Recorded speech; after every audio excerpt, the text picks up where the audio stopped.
All right, chapter 12, food safety. We're going to divide chapter 12 up into 2 weeks. This first week, we will look at what are the common pathogens that infect our food, and we'll do a couple of the assignments. And then next week, we'll do a deeper dive into how to prepare foods, storage of foods, how to deal with food in emergency situations, those kind of things.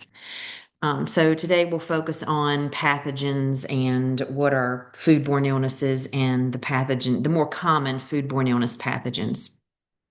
So, food safety, let's go over some terms first. So, a foodborne illness, a disorder that is caused by consuming the disease causing agent in food or water. So, it's you getting sick, the illness caused by the pathogen. Pathogen is the disease causing agent. Okay, so remember, pathogens can be bacteria, they can be viruses, they can be fungi, they can be prions, they can be protozoans. Okay, the patho meaning disease, gen meaning to create, so it's whatever agent is causing the illness, which leads to the foodborne infection. Foodborne infection is the pathogen when it gets into the body. It's the illness that results from that. Okay, so it can be manifested in the GI tract, the tissues, the blood, whatever pathogen it is, may affect a different body system. So it could be the most of the time it is the intestinal tract, but it can spread to tissue. It can spread to blood. Okay, and then lastly, food intoxication. This is where the illness results from the toxin or the poison that is produced by the pathogen in the body. So it's the toxin or it's the you ingest the toxin, the poison, and that is what makes you sick. Okay. Norovirus is one of the leading causes of foodborne illness in the United States. Not so much here in North Carolina. I think in North Carolina, our leading foodborne illness is still salmonella, but norovirus is one of those that has a sudden onset. You hear oftentimes in the summer of like cruise ships getting the norovirus or the rotavirus because it is highly contagious and it is spread through poor personal hygiene. Okay, not washing your hands and spreading it among um, people living in close quarters, like dorm rooms, apartment complexes, restaurants, cruise ships, those kind of things. There are no antivirals for this. You just kind of have to sweat it out and make sure you stay well hydrated and rest. Hydration is the key here because diarrhea and vomiting are one of the major side effects. And oftentimes they will recommend, or the BRAT diet, bananas, rice, applesauce, and toast, anything bland. If they can tolerate that, it at least gets some energy into the person. And usually those are bland foods that will not upset the stomach. We do have here in the United States regulatory agencies at the federal, state, and local level that help to protect our food supply. So just make sure you're familiar with these. You have the Food and Drug Administration that regulates all domestic and imported foods sold interstate between states and enforces food safety laws. They also establish the standards for food manufacturing here in the United States. The USDA enforces food safety laws for meat and poultry products that are both domesticated and imported. Your EPA looks at, your Environmental Protection Agency here looks at water quality for drinking water. It looks at regulating wastes, landfills, and sewage treatment, those kind of things. And then you have your local and state health departments that are kind of like boots on the ground. They help to inspect local restaurants, local grocery stores, your farmers markets, your dairy farms, local food processing companies, And when you look at the restaurant sanitation ratings, which you should be looking at, anything with a low 90 or a B, I would avoid it. But and they're clearly posted where consumers can see that. So we're very thankful for these agencies to help keep our food supply safe. But there's a lot you can do as well in keeping your food supply safe and promoting good food safety. So, microbes and parasites, certain foods do benefit from microbes and parasites. If you've ever had blue cheese, if you've ever had cultured yogurt, if you've ever had leavened breads and yeast products, then you have benefited from the fungi and the beneficial microbes that are in foods. However, other microbes do and will contaminate food, and we need to be careful for that.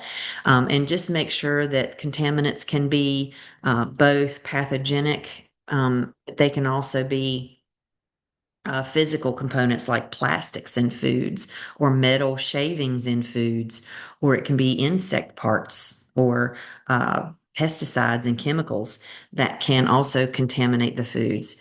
So I'm sure we've all opened up a can of something at one point or another and looked at it and said, "Ooh, what's that?" Okay, it happens. So just be on the lookout for that. Pathogens love certain types of or excuse me, pathogens are everywhere. They are housed in what we call reservoirs. When you look at, and I need to put in a slide, the chain of infection slide. When you look at how infections grow, one of those links in that chain is where is the pathogen living? Where is it housed? And that's called the reservoir. It can be in the air, pathogens that would enter our respiratory system. It can be in the water, it can be in soil, sewage, and on surfaces, and also in or on animals and vectors. So you yourself you are a reservoir for staph, for E. coli. Okay, our skin, our nasal passages, our large intestines have tremendous amounts of microbes that can potentially be pathogenic. You also have good bacteria in your large intestine, which we spoke about earlier. And then don't forget our animals. Okay, your dogs, your cats, cattle, poultry do have parasites and bacteria on them. Think of the fleas and the ticks and heartworms and things that live on just your domesticated animals that you have in your house right now. Vermin is an example of an animal that could be a reservoir for pathogens. Vermin specifically are vectors that live around or in sewage or garbage that are can spread pathogens that way. And also remember, you are and people are a harbinger. So personal hygiene, hand washing, hand washing, hand washing, as I tell my students, is the most important method to break that chain of infection. Okay, so you'll see that a lot of these fecal oral routes of pathogens are oftentimes due to poor personal hygiene, which is failure to wash hands or not washing hands properly or long enough. And then also don't forget that the reservoir or the route of contamination can also be, or the reservoir, excuse me, can be what we call cross contamination, unintentional transfer, using an unwashed knife or not washing cutting boards in between meat and veggies. Those kind of things can unwittingly spread pathogens. And just be familiar with pasteurization. Okay, it's been around for uh, a very long time, and it is still used today. A way of reducing pathogens, not eliminating pathogens, but greatly reducing pathogens and extending shelf life.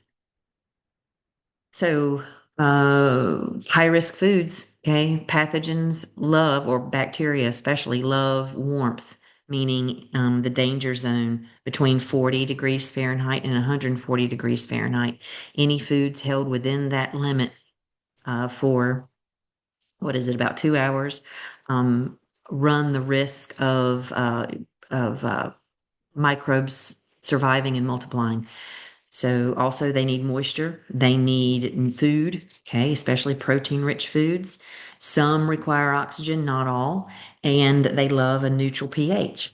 Okay, think of yourself. You want to be kept warm, okay? Not necessarily moist, but you like to be full. You like to have a neutral pH, okay? So do bacteria.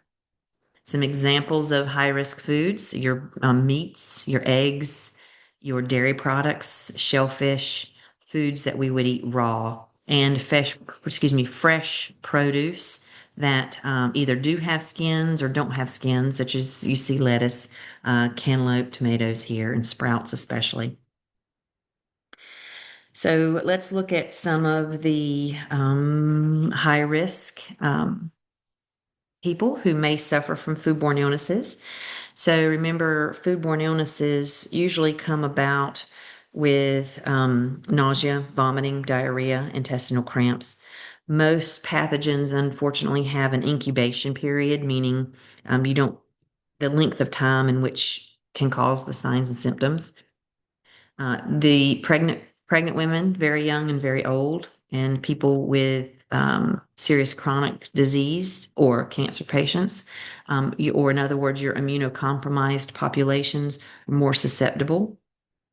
And also, incubation periods for foodborne illnesses vary depending on what type of foodborne illness it is, or depending on the type of pathogen.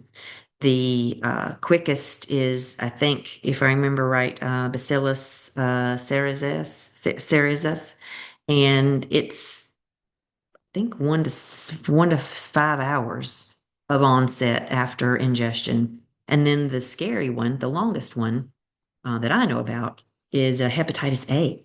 That one has an incubation period of 15 to 50 days where the person could be spreading it. The median for that is, I think, about 24 days. So you go from hours to days for incubation periods, and that can be pretty scary. When we look at why it's scary, you see these serious signs and symptoms here of foodborne illness. The main serious, I mean, it's all serious, but the main thing is dehydration. Okay. Dehydration due to vomiting or diarrhea, and also dehydration due to fever. Okay. Those are some of the more classic signs and symptoms of foodborne illness. Whereas things like the flu um, is more coughing and body weakness. And you got to watch out for COVID too, because some COVID um, vomiting and diarrhea is not typical, but can be a sign of some of the COVID strains. So you got to be careful with that. But stuffy nose is usually not a typical sign of foodborne illness. Okay. When we look at the more common pathogens, or excuse me, the major kinds of pathogens, we mentioned them a little bit earlier, but we're going to go into them here in detail. Remember, bacteria, viruses, fungi, protozoans, and parasitic worms. This is not a complete list, but these are the major ones. Okay.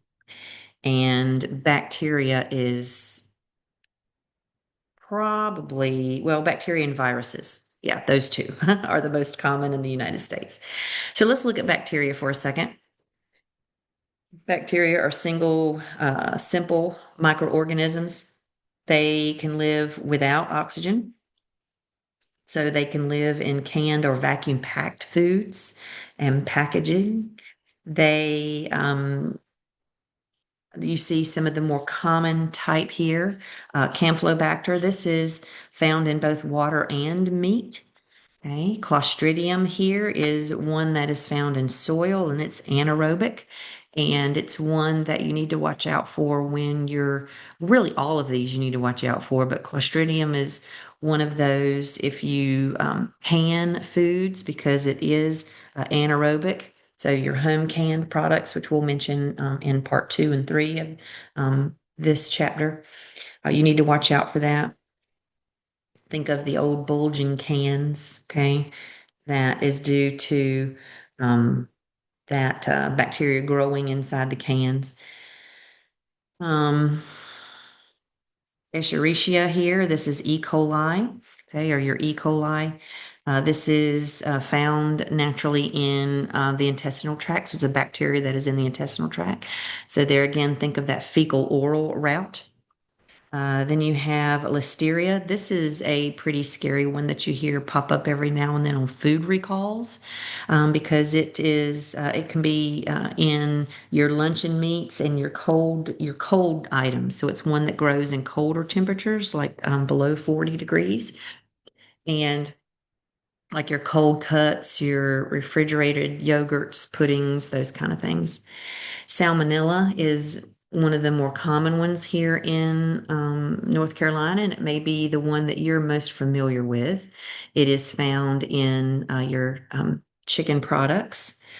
And really any raw undercooked, or excuse me, eggs, chicken, dairy products. Okay, so things like raw eggs, and then lastly, Staphylococcus here. Remember, you have Staphylococcus on you. It is naturally found on the skin and in mucosal linings. And so there again, poor food handling, okay, not washing your hands, handling um, ready to eat or raw cooked foods or cold prep foods without gloves and held at an improper temperature could lead to Staphylococcus bacterial infection. The second type here is viruses. So remember, a virus is a microbe that needs a living cell in order to reproduce. So some of the more common viruses is norovirus. Okay, norovirus. Remember we spoke about that one earlier, a couple of slides ago, popular on cruise ships. And then your rotavirus here. This is more common in young children. And then hepatitis A. And remember, there's several different types of hepatitis. This one is the foodborne illness type that can be spread. Remember, it's the incubation period of about 15 to 20 days. So be careful of that one. The third type of source of foodborne illness is fungi. Now, remember, some of these are good. Okay, your molds, some yeasts, certain mushrooms. These can be beneficial. Okay, mold and blue cheese, the button mushrooms, for example, but some are very toxic. So I forget the name of this particular mushroom. Very pretty, but very toxic. An amandia, I think. I'd have to look up the name. I'm sorry. But it's very pretty, and I always remember that. Usually, the prettier the mushroom, the more toxic it is. Don't take my word on that though, because I am not trained in the different types of mushrooms. Just beware of any wild mushroom unless you're specifically trained in that. And that's because foodborne illness outbreaks can occur.